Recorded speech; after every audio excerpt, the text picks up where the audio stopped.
গোৱালপাৰা সাংসদ ৰকিবুল হুছেইনক এভিক্টেড পাৰ্চন এটা খেদিছে তাৰপিছতে সংবাদ মেল দি ৰকিবুল হুছেইনে বিজেপিৰ অভিযোগ তুলিছে যে সেয়া কোনো ভিক্টিম নহয় সেয়া বিজেপিৰ প্ৰত্যেকজন আজি ৰকিবুল হুছেইনক তাৰ পৰা যিকেইগৰাকী মানুহে তেওঁক বেয়া ব্যৱহাৰে হওক খেদিছে প্ৰত্যেকগৰাকী মানুহ মুছলিম মানুহ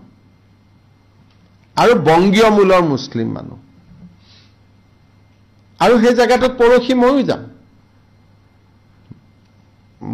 মোকো কোনোবাই শ্লোগান দিব পাৰে মোৰ এগেইনষ্টত মই নাজানো কিন্তু পৰহি মই যাম কাৰণ আজি আমি সিদ্ধান্ত ললো এখন ফৰেষ্ট কৰিম গতিকে পৰহি অশোক সিংহাল আৰু ময়ো তাতে যাম গতিকে কিন্তু ৰকিবুল হুছেইনক জুনে তুনে খেদে এতিয়া ধুবুৰীটো খেদে গোৱালপাৰাটো খেদে নগাঁৱতো খেদে আৰু এই সমস্যাটো তেওঁলোকে নিজৰ ভিতৰত সমাধান কৰিব লাগে তাত বিজেপিক মাতি আনিব নালাগে কাৰণ বংগীয় মূলৰ ৰাইজৰ মাজত বিজেপিৰ প্ৰভাৱ নাই বুলিয়ে ক'ব পাৰে আৰু সেই কাৰণে গোৱালপাৰাত যদি বংগীয় মূলৰ মানুহ বিজেপি বুলি কয় তেতিয়াতো আমাৰ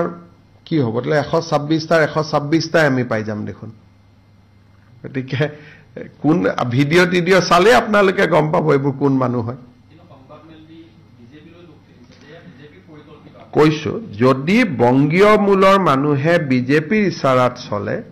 তেতিয়াহ'লে অসমৰ ৰাজনীতিৰ এটা ভয়াৱহ পৰিৱৰ্তনৰ ইংগিত দিব কিন্তু মোৰ হাতত ইমান ডাঙৰ ইংগিত নাই যদি ধুবুৰী গোৱালপাৰাত 10 লাখ ভোটত জিকা এমপি জনক যদি কোনোবাই খেদিব পাৰে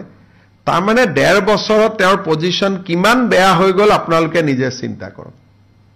1.5 বছৰ হোৱাই নাই নেকি এবছৰ 2-3টা দিনে হৈছে